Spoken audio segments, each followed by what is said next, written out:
Well, good evening, ladies and gentlemen, and welcome once again to the Fightful Smackdown post show right here on Fightful.com, FightfulWrestling.com. I'm Mr. Warren Hayes, sitting in for Sean Ross Sapp, who is at WrestleCade.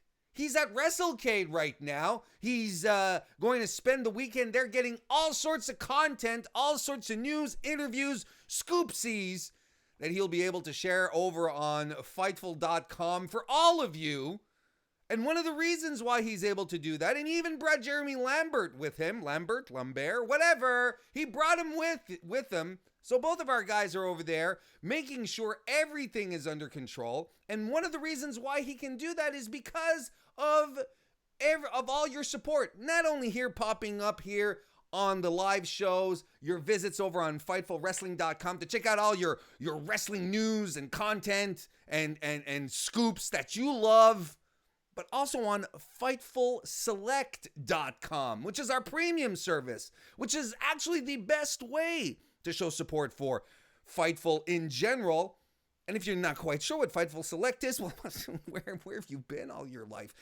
Fightful, there's all sorts of extra content there. You get Sean's Fightful backstage report that he does every week, gets you behind the scenes news on all sorts of interesting tidbits.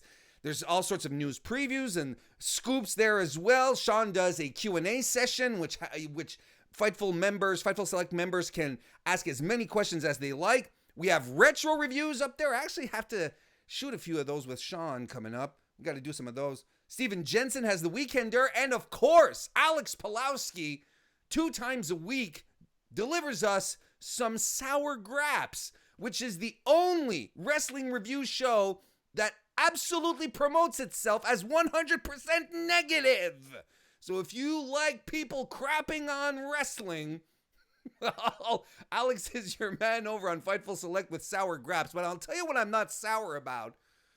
Me being here this evening, of course, but being joined by the one and only Kelsi, who has accepted to jump in and take my usual spot on Friday as I'm taking over for Sean's. Kelsi, how you doing this evening? I'm doing great.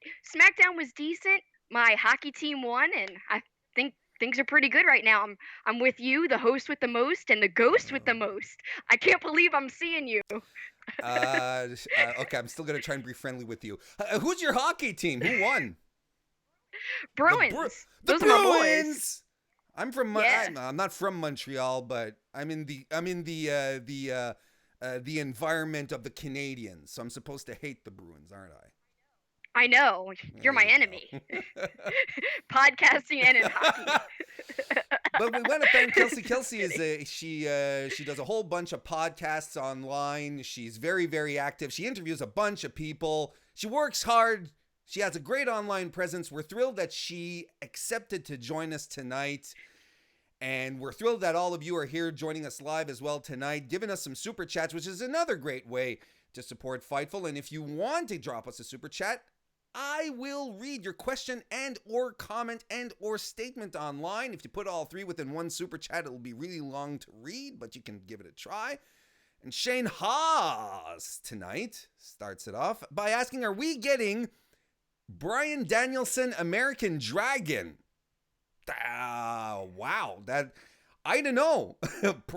I mean, you never know what can happen, right? But Bryan doesn't quite wrestle as nimbly as he did back when he was the American Dragon, and it was an entirely different style of wrestling as well. I don't know. What do you think, Kelsi?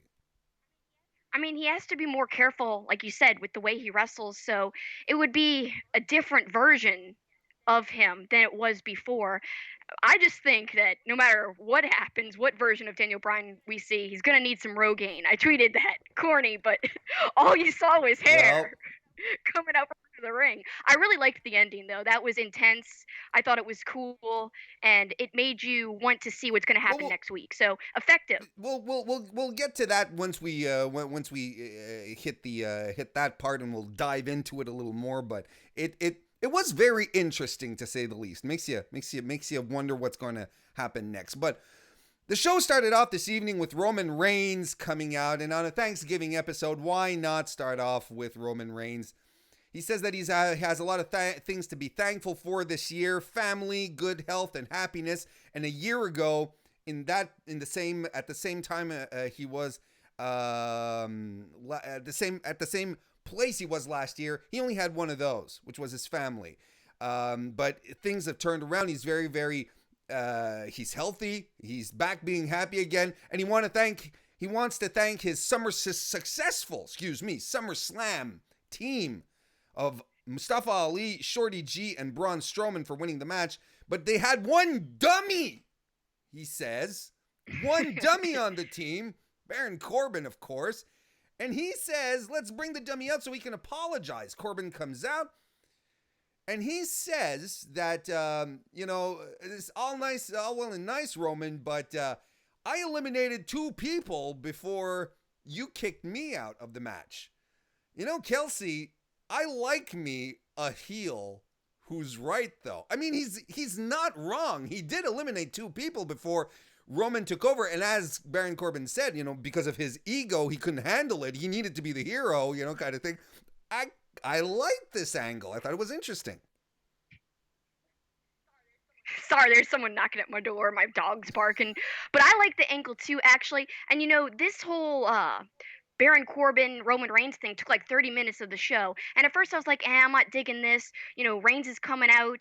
It's probably going to be something corny, but it was something actually kind of powerful and nice. So I think that was really well done, actually, and it surprised me that I actually enjoyed it. Then Corbin comes out, and I was thinking, man, I really dislike Corbin, like a lot. And I was thinking to myself, he's the worst heel. He's so boring and corny. But then I started to think even more, and I was like, wait a minute. This is the only heel in wrestling I feel this way about. Every other heel I love to hate.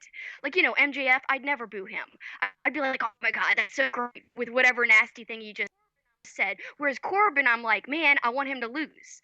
I really dislike him. And I might actually root for them against a babyface. So in that way, I started to think, man, is Corbin like the best heel in wrestling right now? I don't know.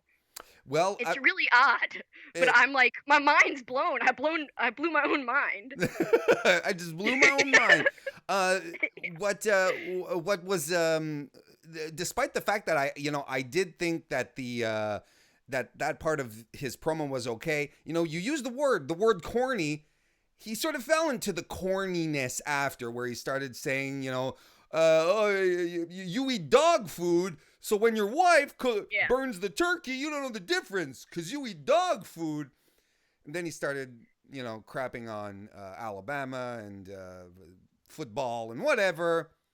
But basically, he gets his stooges Robert Roode and Dolph Ziggler out to have Robert Roode fight your boy Roman in a match here. So the match happens immediately after the break, where you have where it starts off, well, not starts off, but 2 minutes in, we get a standing headlock. I'm never a fan of that. There's a lot of heel posturing by Bobby Roode. Roode spinebusters Roman on the announce table. They go through the hits. Roman with the 10 clotheslines in the corner. Bobby Roode with the blockbuster. Roman deadlifts Bobby Roode into a really high sit-out powerbomb, and Roode kicks out of it at a very, very slim margin. There's a Superman punch on Roode as he jumps off the top rope and gets covered again for another slim kick out. Roman hits a spear, goes for a spear, but he gets countered into a spine buster, which was really neat. And Roode tries to clock Roman with the scepter. This is the best King part. Roman's say scepter. Hello to your kids. He say hello. Not exactly here. He tries to do it in the match first, but he eats a spear and Roman gets the win. Oh, that's fine. That's fine. That's what. See, you just made my salary for the evening. I keep it together. That's my thing. Good job. After the match, Ziggler attacks. He eats a Samoan drop. Roman fights Corbin on, and this is the part here that we're talking about. Bobby Roode goes and gets a chair, sets it up in the ring, and grabs the scepter, puts Roman's head on it. I'm having flashbacks of Ned Stark here at this point. And he says, say hello to your kids, have a happy Thanksgiving. He goes to ram the scepter into Roman's skull, but Roman moves out of the way, and then Roman loses it. He loses it because he referenced his family. We've seen Roman go nuts on it before, and I like this little bit of continuity here. It's happened in the past. People call out Roman's family. Well, Roman just loses it. He spears Rude through the barricade on the outside, then starts launching Graves, like literally tossing them like from just across all the way way over there. And then on Dolph Ziggler, he takes the stairs and just like does a spin move and just wallops Dolph Ziggler with them. And that looked fantastic. And then he flips the commentary table over onto Bobby Roode while Baron Corbin is at the top of the ramp, and he's like, he's not doing anything. He's not coming after his boys. He's like, I'm not getting involved in this. Roode does a stretcher job. I'm going to tell you, the match was okay. I think it was good because the crowd was really into it. God, the crowd was hot for this match. But I dug the final angle, Kelsi. I really did. I did too, because it's a different side of Roman. Like, it's the serious side of Roman that I really like, where he gets really intense. You see him as a really powerful threat kind of thing. And like you said, the continuity was really impressive, where you talk bad about his family, oh, he's not going to have that. So I kind of enjoyed that. And not only did he toss the announce table, but we also saw the death of a Monster Energy drink pouring out onto the floor.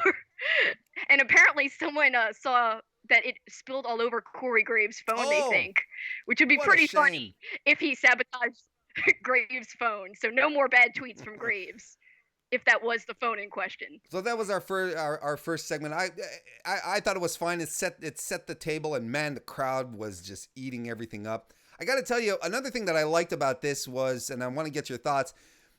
It's crazy how they're taking care of Roman and not putting him in these positions that he was, in 2017 and 2018, where the audience grew to, well, maybe less 2018 because he was out most of the year, but let's say 2016, 2017, where the audience just grew to hate him. They just turned on him. I thought his promo was very, very loose. It felt a lot more like Joe as opposed to Roman, and in the ring as well.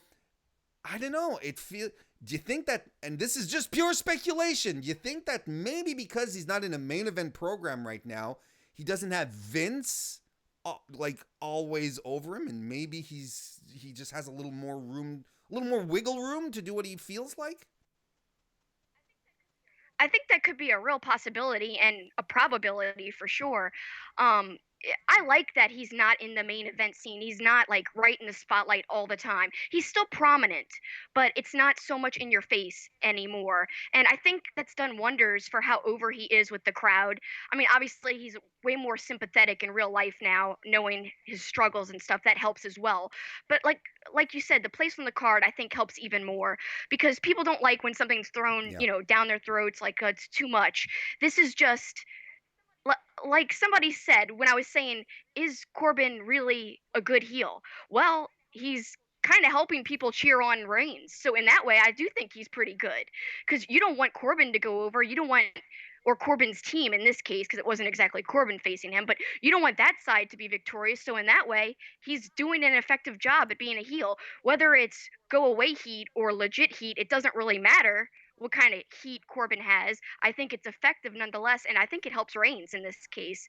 And I'm interested to see where it's going to go from here, but I like the place on the card it's at. Young Bibby sent us a super chat. He says, random question. Those are the ones we kind of like. Do you think Baron Corbin will ever be a babyface? Also, are we ever going to get Bayley versus Carmella? Baron Corbin will, I mean, you never know, but I mean, right now his heel shtick is working really well. And Bayley versus Carmella, I'd like to see it. There's history there. Kelsi, what do you think about these two random questions from Young Bibby? I'd love to see Bayley versus Carmella. I think that'd be a really interesting match. Like you said, there's some history there. It would make sense. But it would also be a good physical matchup too, because both can go in the ring, especially when Bayley is on, she can go. And in terms of Corbin, no way. I can't see him as a face. He's doing so well in this heel role, and he's gone so far down this path. Like, how could you possibly turn him the other way? I just don't see a scenario in which anytime soon that would happen at all. I mean, maybe way, way, way down in the future if they do something Yeah. Aleister Blackish. Because, he likes morbid stuff. He likes collecting skulls and weird things if you ever see any of his outside of the ring stuff. So if they kind of go with making him more cool and menacing and not so in your face, yeah, they could possibly turn him. But at this point, why? There's no point Tim in it. Traver, good friend of the show, gave us a super chat as well. He said, I got a real bad burn on my left hand yesterday. Hope you're doing okay there, Tim. Joseph Farley left us a big super chat. Thank you very much. He said, I don't know if we need a swear jar tonight. We always do, Joseph, you know that. But here we are. Well, yeah, Kelsi doesn't. Not with me. I'm another story. Sometimes I do. Only if Yeah, he's exactly. around, but he's not around tonight. I'm glad we didn't get a stupid Thanksgiving gimmick match where probably Maverick ends up with his head in the stuffing hole of a turkey. I was surprised about that, Kelsi. It's a bit of a WWE tradition to have the food fight. Did you miss it? No, I'm so happy they didn't go that direction. And maybe it's because there was a turkey on AEW that they were like, let's go a different direction. Or maybe they weren't paying attention at all. Doesn't matter. I'm just glad it wasn't there. I do think they reference Thanksgiving quite a bit. That's not unusual. It's WWE, and it is the day after Thanksgiving. But they didn't go overboard. I'm so happy there wasn't a food fight. Pies in the face. We still don't know. That was July 4th, I think, but we still don't know about Kevin Owens and who threw that pie. But a different holiday. But I'm glad we don't have that same question plaguing us today on the day after Thanksgiving. We're never going to live that one down. Never, ever going to live that one down. We had some Firefly Funhouse segments tonight that I'm sort of going to walk through in one segment here like Sean likes to do.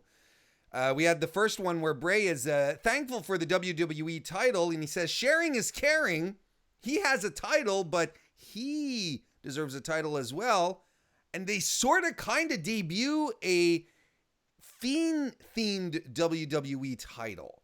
And this is something that I had talked about a few weeks ago, saying, they should pull it off. And we saw it, and it's basically, instead of the WWE logo, it's basically like the Fiend's face all stretched out.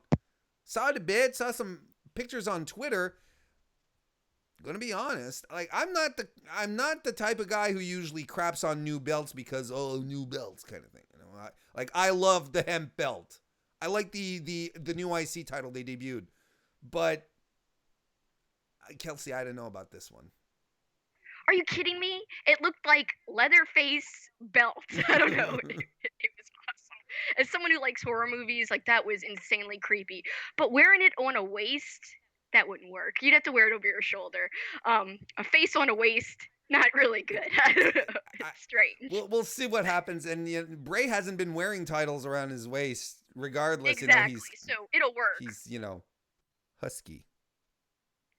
I like it though. I like the belt a lot. It's so creepy and eerie, and I don't know. I mean, yeah, it's kind of like a marketing ploy. Oh, for sure. I mean, but, they want to end up selling some what merch. Is it? I mean, WWE is not the only one who does that, so I don't really blame them for that. I just think it looks cool. Why not? I mean, it's pretty neat. But the funny thing is, everyone freaking out on Twitter thinking this was the big segment, and all they did was reveal a belt. And then you'll explain in a second, but luckily there were more Firefly segments besides just that, so people got to calm down. And once you get to the good one, man, the final segment was just... I'll let you You're explain. really excited to talk about it, right? But we're still on this. Yeah, we're still on the first Firefly segment here. We're basically... I know. Go through it, Warren, so we can get to it. Go. He being Bray Wyatt challenges effectively Daniel Bryan to another fight, and we see Daniel Bryan a little later on who's contemplating, is he going to accept or not? But then we go back to the Funhouse where we see Huskus, the pig boy, having eaten too much at Thanksgiving, and he thinks the only thing that will make him feel better is Daniel Bryan playing with them some more. Bray Wyatt says, I'm going to tell you what the real story about Thanksgiving is. It's not about sharing and family and whatnot. It's about the muscle man fighting off the reptilians when they tried to overtake humanity. And then we move into a musical segment, a 1990s themed rap session where we can be fat with a PH, that is, where they cut into this hip hop act where they start talking about reptilians and the Illuminati, the people with the triangles who are going to take all our businesses. You know, I like weird stuff. This was right up my alley. I dug this, and I also what I like. It was still in the theme of the Firefly Funhouse and everything because because it starts off goofy. There's some levity, but then it becomes weird and creepy and very menacing. So I liked it. What did you think about this part here? I flippin' loved it. It was the best part of the show. I mean, I want to learn that rap and the dance. Like, I can't even do any part of it, but it was awesome. Like you said, I like how it starts off kind of funny and jovial, and then at the end you're just like creeped out. So really, honestly, any Firefly Funhouse thing is gold in my opinion. It's been really on fire since they debuted it.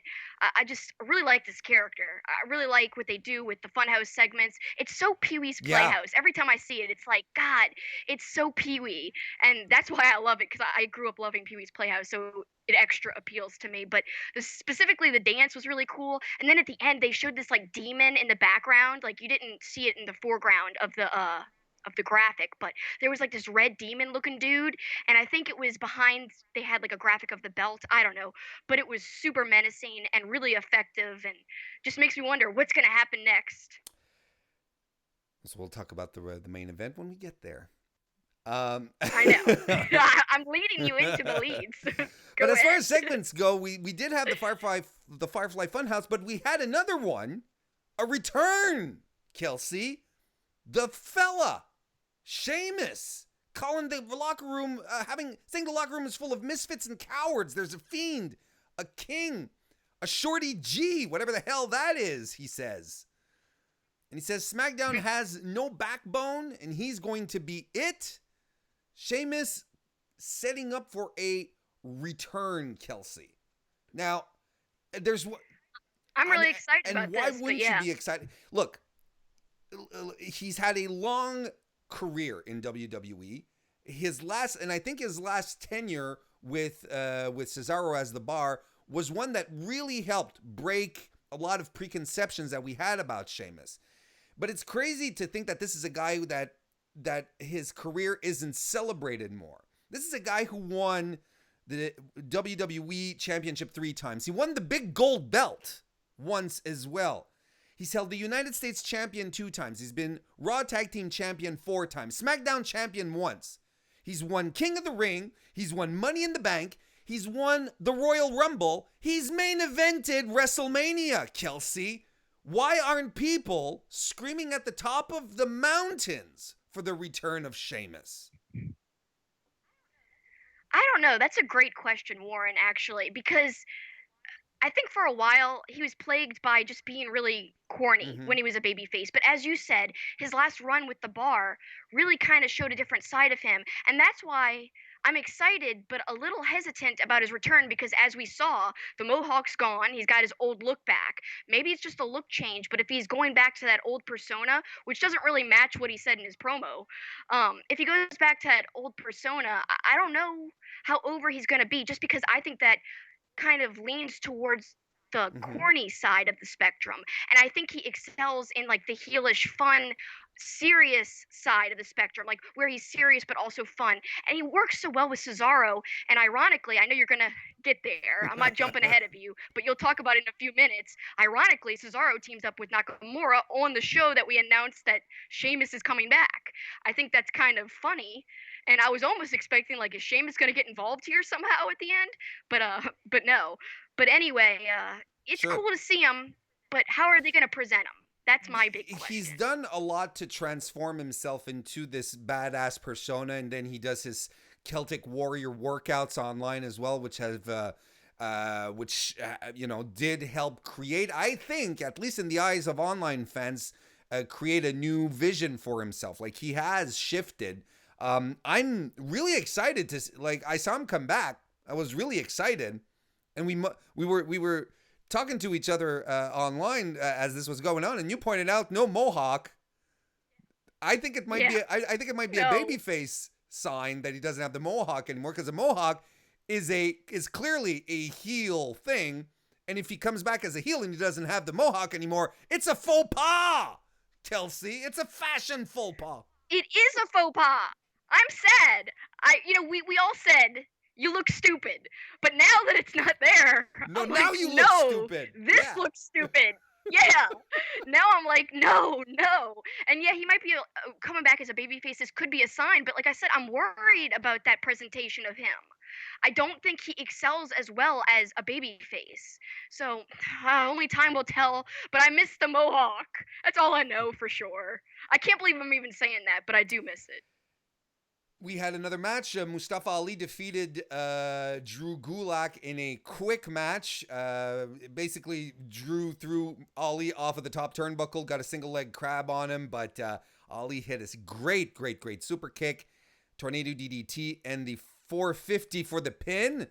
I'd like to hear your thoughts on this. I'm okay with Ali getting quick wins like this, helping establish him. Give me some thoughts here.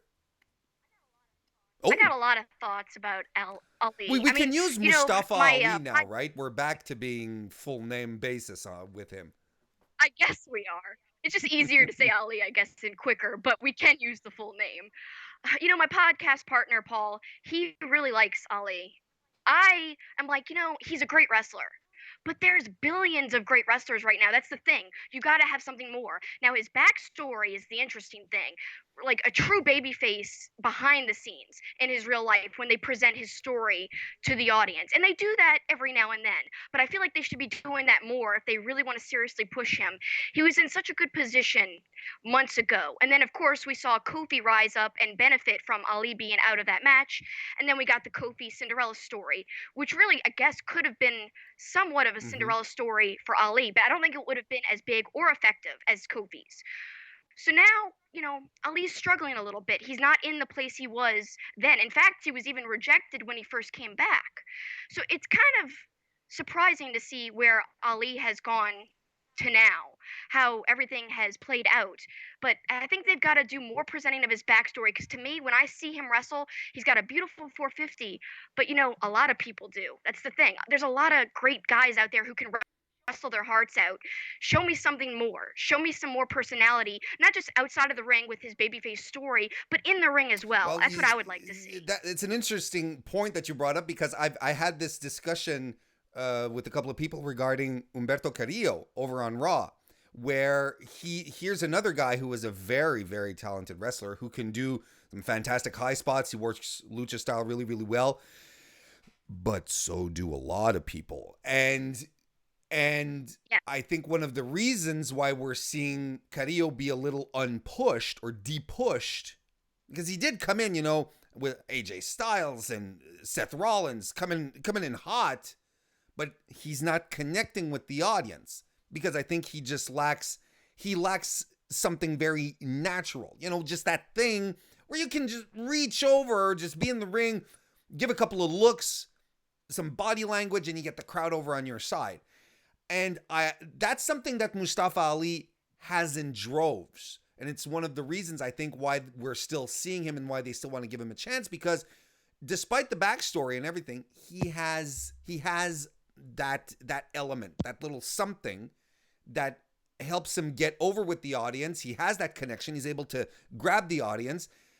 And I feel it's one of the reasons, if we're going to draw comparisons, because like you said, they're two excellent wrestlers. They can do pretty much here, blanket statement here, but they can do pretty much the same things, but it's not the same thing. But you know what I mean? Like, they're great wrestlers.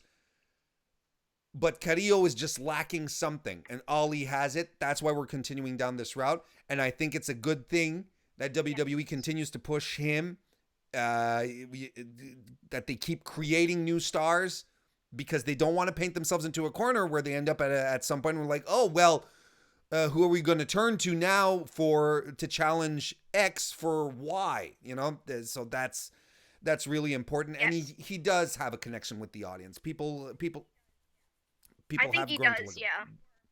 I just want to see more personality like them letting him shine, but they're doing a good job. And this big win in a quick way, Sure, I think, is a good personality, step. like coming out with a mask with lights on it does not equate to a personality.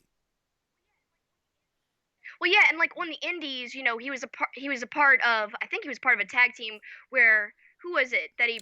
Do you remember who he teamed with? He also wore the mask, or they had like the same creator of the mask. So he's not even the only guy with that lighting up mask. There's another guy on the Indies who wrestles with that as well. Same guy who makes the mask for both of them. So you can't just be a guy in a light up mask. But I don't think he is. I'm not trying to sell him short at Sure, sure, all, sure. Warren. I like him a lot. I just want them to keep that babyface story in the forefront, and also I want them to give him time for his personality to shine too. Sure, because you can't always rely on a gimmick or something you wear. You know, it's not just because you wear the same Johnny Gargano hat every time you do a podcast that you're necessarily an interesting person. Ladies and gentlemen, if you're watching the Fightful podcast right now, why don't you give us a like on YouTube right now? That kind of stuff helps out quite a bit. And remember, if you want your statement or question read on air, just drop us a super chat, and it will be my pleasure to do so. Another segment. Feels there was a lot of these tonight, Kelsi. Bayley and Sasha Banks hit the ring. They come out. They're mad, Kelsi. Sasha says there's no rah-rah speech tonight, and I popped. You know why? The whole rah-rah speech thing with Seth Rollins a couple of weeks ago that blew up the news that was not quite accurately reported. Sasha says that her team at Survivor Series lost because she didn't pick the team herself. The crowd starts chanting, "You tapped out at Bayley," while she's doing her promo, which I loved. That was fantastic. I really loved it too. She says Bayley basically says Smackdown and herself didn't lose because NXT is better. It's because the whole locker room let them down. Sasha says that there wasn't a weak link on her team. The whole team was the weak link. And Bayley even calls out or singles out specifically Lacey Evans, telling her, if you weren't sipping your sweet tea out on your porch and spending more time in the ring, maybe we wouldn't be in this position right now, Lacey. I'm just going to stop at this point here. I'd like to get your thoughts. I thought Sasha was doing some very good promo work, probably the best promo work she's done since returning from injury. But Bayley, on the other hand, man, they have got to stop feeding her such dumbass, corny lines. It's ridiculous. I'm not liking this version of Bayley. People were so excited to see her go heel. You've got so few wrestlers in WWE that can portray pure faces as well as Bayley. And also, I think Sami Zayn. But I'm cool with Sami Zayn as a heel because he's phenomenal. He's just so hilarious and ridiculous and over the top and obnoxious. So Sami could really do either. But Bayley, like, you had such a pure, believable baby face who it didn't feel corny when she was being like a face. It felt natural and organic. And so now this heel version of her, I'm not liking. She seems uncomfortable with it herself. And that's what I think makes it kind of hard to buy into. Personally, that's what I think it is. And like you said, the corny lines, they don't help at all. Meanwhile, you're paired up with Sasha, that helps a little bit. At least Sasha's the stronger one of the two. But like you said, Sasha hasn't always been strong with her promos, but tonight I really liked it. My favorite line, the whole team was the wink link. I think that was a really cool statement. I kind of popped at that, actually. And also, as a Southern lady myself, there ain't nothing wrong with sipping some sweet tea. You wouldn't know about it, Warren, because you're Canadian. Yeah, first of all, sweet tea is great. Yeah, we don't have porches here. We have piles of spruce trees that we pile on top of each other, and we don't sip tea on it. We eat poutine. That's what we do. Well, I like but too. you don't do it like we do. So, well, what do you do it like? You dive right into it, and it's like you take the cheese and everything, and you just pop it into your mouth all at once. I've seen people be very proper, and it's like a bit of the cheese, a bit of the fries. No, you just dive right in. Please do. I'll That's do how the that next Canadians do time. it. Lacey Evans comes No. out because she was heralded. She was summoned. And she comes out and she says basically Sasha and Bayley don't have enough class to sit at a kiddie table. She wouldn't let them. Okay, since you're Southern, maybe you can figure this one out for me. She says, I wouldn't let you two nasties lead the chicken dance at a garden party. And both Sasha and Bayley sort of looked at each other. They gave a what? And I'm like, I'm with you, ladies. I don't get it either. I don't know. Does that mean something? I don't know, but I liked it because it was so absurd. Like me, I like absurd things. Troll 2 God. is one of my favorite movies. It's so great. It's so bad, it's good. So this line, I even wrote it down. I was like, chicken dance at a garden party. I put like 10 question marks, but I really liked it. I was like, I gotta tell you, I thought this was corny too. I didn't quite get it, but the crowd apparently was into it. And like Kristen Ashley on Twitter, Fightful contributor and co-owner of bell2bells.com said on Twitter, she said, only in Roll Tide, Godless Alabama would Lacey Evans be over. Evans says she's the Evans says she's the locker room leader, and she starts tapping at the belt saying to Bayley, you tapped out. But Sasha white knights for Bayley, and she eats a woman's right. Kelsi, what do you think about this segment overall? And where do you think we're going with it? I liked Sasha's part in it. I liked Lacey's part in it. I thought Lacey did really well. And I've been critical of Lacey Evans on my podcast in the past. I've been critical of her in ring and her promos. But really, like, man, she's really good sometimes. She really, really is. She's so strong in character. And she's really strong and impressive in the ring sometimes, depending on the time that you catch her. Because sometimes she's just off. But everyone could be off. I mean, I can't do what they can do. So I'm not really one to judge too harshly. But I like the segment, especially for Evans. I thought she really shined overall in it. And like we both said, Sasha really came off strong too, kind of berating the whole team besides her. It's a classic heel thing to do. But Bayley, the one takeaway I really think is Bayley needs to be a better heel and more comfortable heel, because it just is not working right now, especially in her promos. We have Sonya Deville versus Nikki Cross. That happens. Oh, wait. Before we do, we have some super chats. What am I doing? I'm losing control already, and my mind is all over the place because we were talking about Kristen Ashley a minute ago. She says she left us a super chat saying, love seeing Kelsi on here. Fightful is lucky to have her. Go watch her pod. Again, Aw, I love you, Kristen. Thank you. You're gonna have to stay to the end of the show to figure out to for the main event, so that Kelsi will plug all her stuff. So be sure you stay till the end. Joseph Farley leaves us another super chat. He says, Kelsi is right. Sweet tea is magic. Heck yeah, it's so good. You gotta have like 10 Splendas in it.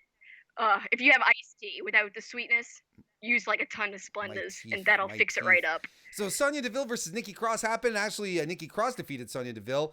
Mandy makes fun. It was a night of really corny, stupid lines, Kelsi. Mandy decides to make fun of Nikki by saying that she looks like a cold plate of Thanksgiving leftovers. I do not understand what that meant, because a plate of leftovers is usually really, really good. Yeah, I know. Like, everyone's talking about how great Thanksgiving leftovers are. I'm getting tongue twisted. I'm wanting some leftovers right now, so I can't even concentrate. But Roman Reigns opens up saying, if you got leftovers in the fridge, it's still Thanksgiving. So you're contradicting something that you already said earlier in the show in a way when, yeah, exactly. Everyone's saying, that they like leftovers, and yet she's using it as an insult. And it's just, as much as I liked the Evans line that was corny, I hated this line. One, I hate when any female wrestler kind of goes against the looks of another, because it's just cheap. And like, some male wrestlers do it when they talk about height, but it's not done as prominently with male wrestlers as it is with the women. And I just think it's so cheap. Like, you can say anything else. You could talk about her performance. You could just berate her any other kind of way. You could talk about how crazy she is because she plays a crazy character, or how obsessed with Bliss she is. Whatever. You don't have to go there. And if you do go there, at least have it make sense, because this didn't make sense at all. What what does a cold plate of leftovers even look like? I don't know. Food? It looks Whatever. delicious to me. I don't know. Me too. But this was a quick match. DeVille hits a sliding knee. Cross hits the running bulldog and wins with an inside cradle. Fire and Desire beat up on Nikki Cross afterwards. And another return tonight. Alexa Bliss hits the ring to save her friend. Takes out both Fire and Desire. And Alexa and Nikki Cross hit a double DDT on Mandy. And boy, oh boy, was Nikki Cross thrilled to see her friend back, Kelsi. I really liked this. I think it was so effective, and the crowd popped huge. Just in every way, this is a return done right. And after Mandy said that terrible comment, I was like, yeah, even more so because it was so bad and stupid. I was like, at least there's a payoff in this segment. At least there's something good that can come out of this segment instead of it just being that ridiculous, stupid line and then nothing come of it. But yeah, this was really well done, and I'm glad to see she's back. I hope she actually stays back for a while this time because we keep seeing her like she comes back for a little while, then there's a problem and she leaves, comes back, leaves. Hopefully she could stay healthy. Hopefully we can see her for a while for an extended period of time. Yeah. I really love her and Nikki together, and I want to talk about another heel turn in a different promotion, of course. We had the MJF Cody thing, and that was hinted at for a while. You knew it was going to happen, but you didn't know when it was going to happen. I think it happened kind of I agree. early where MJF turned on Cody, but everyone was waiting for it to happen. Whereas I think eventually Bliss will turn on Nikki Cross, but I think it'll be even more effective than the MJF Cody thing because they're prolonging it way longer than I ever anticipated. And like Bliss is really, really playing into it really well. Like her character portrayal of her friendship with Cross has been really believable. I like it a lot. And I think they've got a great chemistry as a team. So I think the eventual turn, which I think is going to happen, I'm not 100% positive, but if they don't do it, it's kind of silly because it's gold. I mean, the eventual match between them would be gold. But once it happens, I think will be a lot more powerful than what we saw with MJF and Cody. It was good, but like we And saw it we all coming, thought and that it was Alexa kind was of going quick. to turn on Nikki way before this as well. And like you said, and I'm in complete agreement, they lean so much into the friendship, and Nikki Cross is so invested in it when it does happen because I also concur. It's inevitable. Alexa Bliss that's what she Yes, does. That's her MO. It's her specialty. That's what she does. She turns on her friends. So it is going to happen. And when it exactly. does, I think it is going to legitimately break all our hearts because Nikki Cross is so clearly invested in it. She believes in this friendship. We criticize WWE a lot for things that they mess up because they do. But I think that Yeah. once again, we need to underscore how well the Nikki Cross Alexa Bliss partnership has been handled and how good it's been for Nikki Cross. She's been one of the sole women outside of the four horsewomen who has received any kind of shine and push over the past few months. It's been serving her very, very well. They've been doing a good job.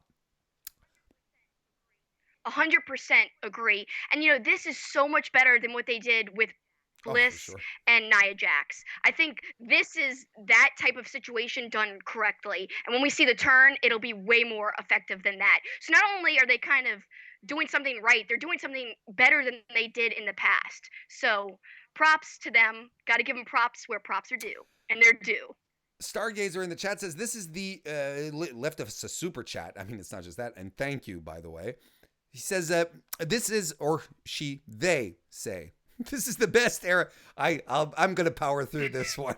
I'll get it right. I'll do it. You can do it, Warren. This is the best era of women heels in so long. Who's your favorite indie female heel?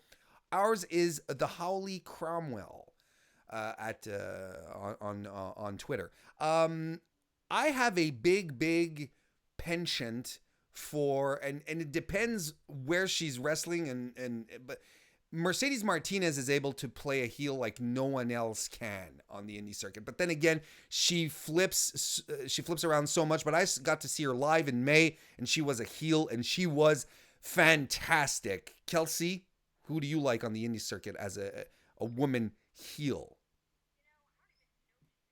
I don't even know if she's a heel anymore, but I think the best woman on the non-WWE scene is Tessa Blanchard. I mean, I don't think she's necessarily a heel right now because she's so over and because she had that program with Sami Callihan, but I haven't watched Impact in so long. But I would be remiss if I didn't say that she's like my favorite women's Sure. wrestler, especially outside of WWE. She's so great, and I really do wish I had more time to watch Impact because I've heard that the program with Sami Callihan, who I think is the best or one of the best male heels out there, I think their program together, I've heard it's great.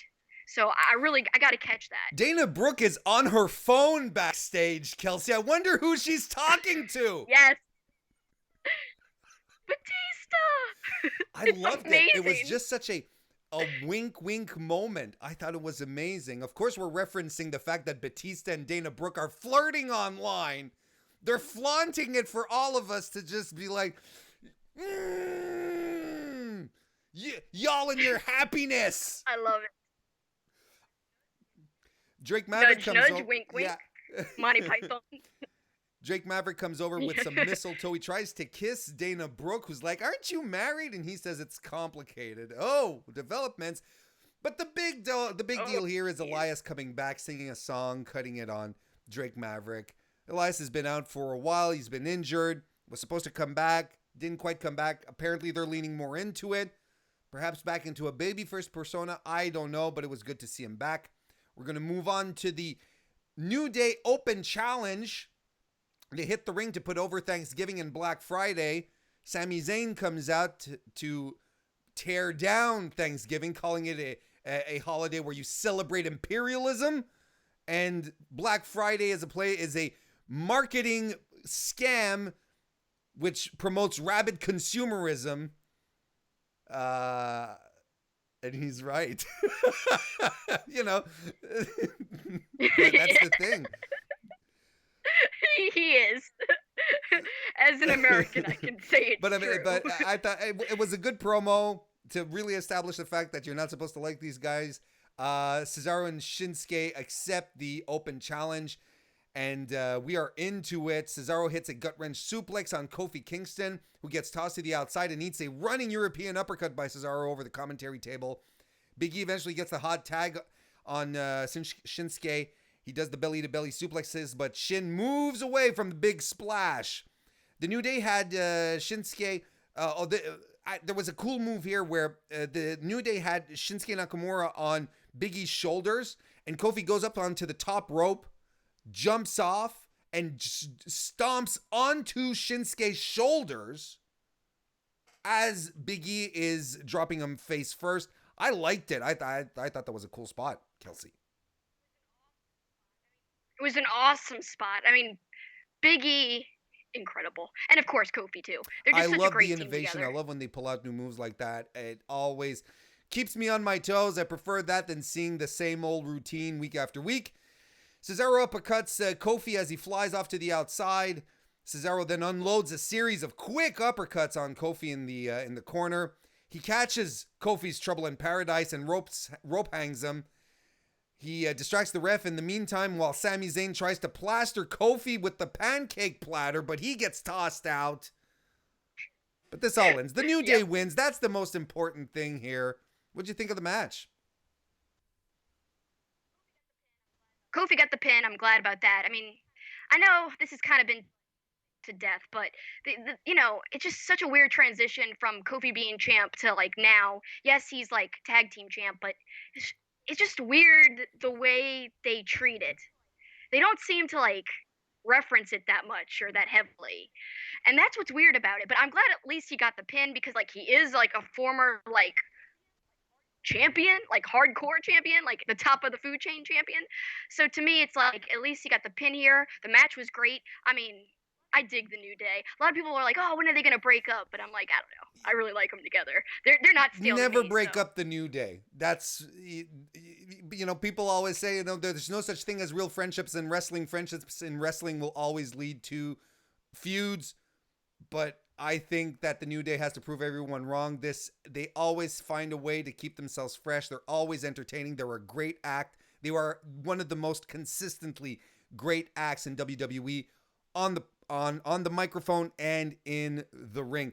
And the thing is that and we talk about it on the show here, and Sean goes into conniptions every time we talk about it.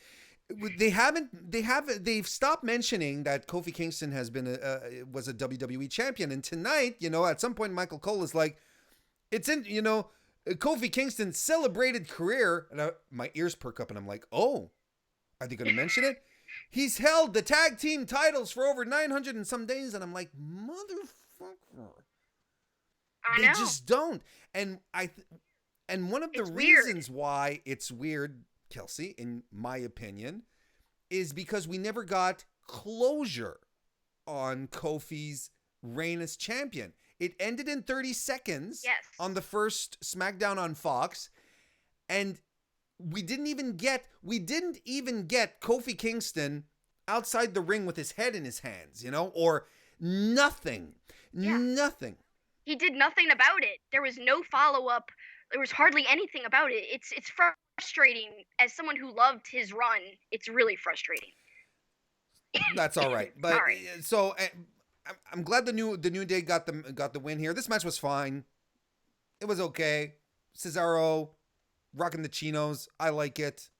He's such a blessing to us all. Moving on to the main event. Just a little previous to this, Miz runs into Daniel Bryan and he says, I'm not your friend. I'm not your mentor. But, is it worth fighting the Fiend again? Because it changes people. And, God, it breaks me to say this, Daniel Bryan, but the locker room needs you. Your family needs you. And, talk about the family tonight on Thanksgiving. Roman Reigns, Daniel Bryan, they're getting prime, man. They're ready to go. They're ready to throw hands. Don't talk about the family. And Miz sort of slinks away. That leads us to Daniel Bryan coming to the ring. He says he's been thinking about the Fiend's challenge. He got a lot of unsolicited advice tonight. He's saying that if he does go in the ring again, he's going to, yes, it will change him, like it changed Finn Balor, like it changed Seth Rollins. And just as a little aside here, I just want to get your thoughts on this, Kelsi. I liked how they tied that in. Finn Balor ending up on NXT as a heel. Seth with his newly found edge. I thought it was I think it's interesting to put that on the back of them having to have fought the Fiend. I think it's very interesting and telling. So he says he needed to change, but he did change during his match with the Fiend. And then he turns to the audience saying that it's your passion, your voice, your energy that made me into the person that you have here before you, the person that I have always been this whole time. The Yes Movement is back. And will he accept the challenge? Will you let me know? The audience goes, yes.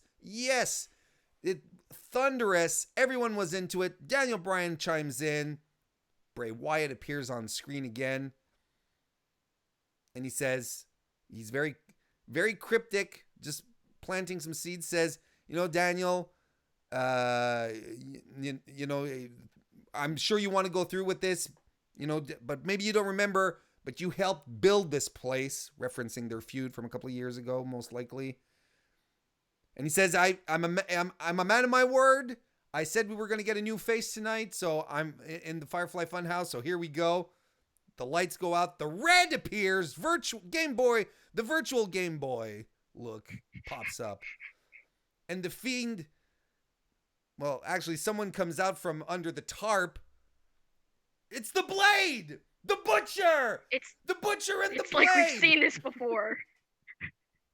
It's the Fiend who comes out and drags Daniel Bryan under the ring and starts yanking fistfuls of his hair out. Yeah. Not just like a few strands. And not just like... No, it was like all of the hair. It's all gone. Kelsi, you've been chomping at the bit to talk about this. The floor is yours.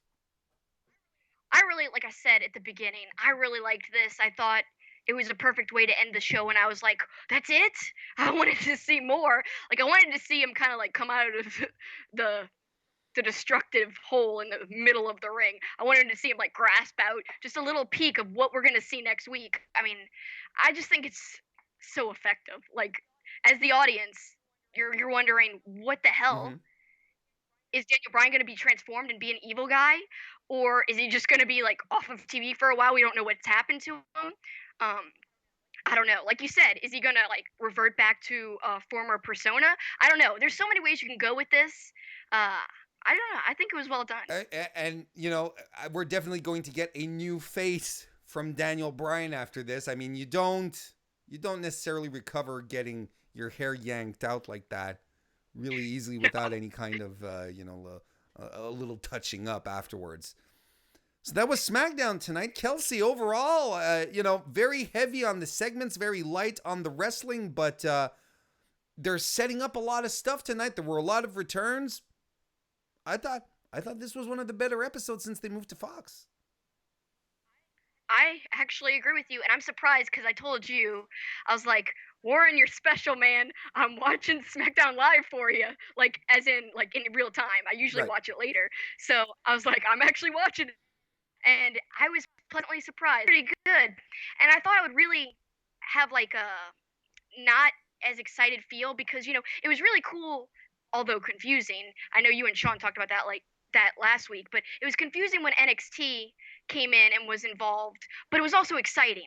So after Survivor Series is over, I'm like, man, no NXT people. It's just back to the old routine of just like the same old superstars on SmackDown, which I think's good and bad. Like I know Sean was talking about how he doesn't really want the brands polluted. Like he doesn't want NXT to be crossing over all the time because then it keeps it special for like Royal Rumble, etc. And I agree with that. But at the same time, I was like, but it was so exciting to see them on SmackDown. So I thought I was a little biased. I was like, I'm probably not going to like this episode too much. But pleasantly, I have to give it its due props. I enjoyed it quite a bit. Well, I would have to say a B+.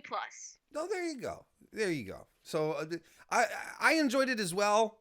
Like I said, I feel like they're establishing some new stuff, some new directions.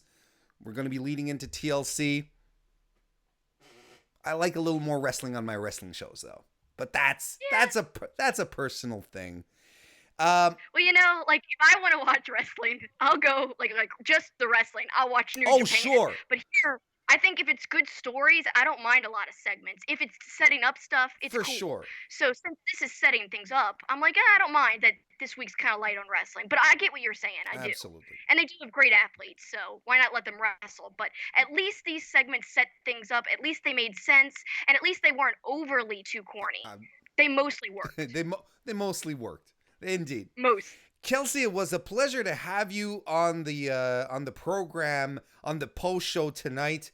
Why don't you let everyone know where they can find you, find your excellent content, because Kelsi is a prolific YouTuber, podcaster. She does it all, but I'll let her do her sales pitch. Thanks, Warren. I really appreciate you guys having me on. I appreciate also Sean letting me come on. Both of you guys you guys rock so hard, and thanks so much. I'm not trying to plug Blue Chew or anything, but that just was too coincidental not to mention. But my plugs that I do want to say, superkickinit.com, and that's with a G, SUPERKICKINGIT. I mean, you could find all my stuff there. There's links to everything I do. I'm also working with a new site. I love Fightful, but I'm also going to be doing work with WrestlingNews.co, so please check out their YouTube channel. You can also see me hit MJF. If you like heels getting their comeuppance, you could watch me hit MJF with a piece of paper at StarCast that just happened. I have that interview up on Wrestling News' YouTube now. It's pretty funny. But as far as Twitter, check me out on Twitter at SuperKickingIt. Pretty easy. It's the same as the website. And you can also check out my podcast. It's Two-Face Wrestling Talk. You could find us on Twitter at TwoFacePod, or you can go to twofacepod.com. And there's links to all the different platforms you can use to subscribe to us right there on a little tab that says Find the Pod. Pretty self-explanatory. It leads you right through how to do it. So I really appreciate you letting me plug everything, Warren. Now, you're really the best. You're the ghost, the most, as I said in the beginning. I was about to say something nice. No, I'll say it anyway. Kelsi's great. Go check out her stuff. Subscribe. Find her. Get involved. We got a last minute super chat from Intergalactic Heel Turn that says, Warren and Kelsi, you guys are awesome. By the way, we just abducted Stargazer. He's with us now. Please show us some love at Intergalactic Heel Turn on Instagram. Okay. Thank you all very much for joining me. Thank you very much, Kelsi. You can follow me on Twitter at Mr. Warren Hayes. Subscribe to Fightful Select if you want more Sean Ross Sapp going outside of town to get interviews and content. Until next time, everyone, thank you for coming. Bye-bye.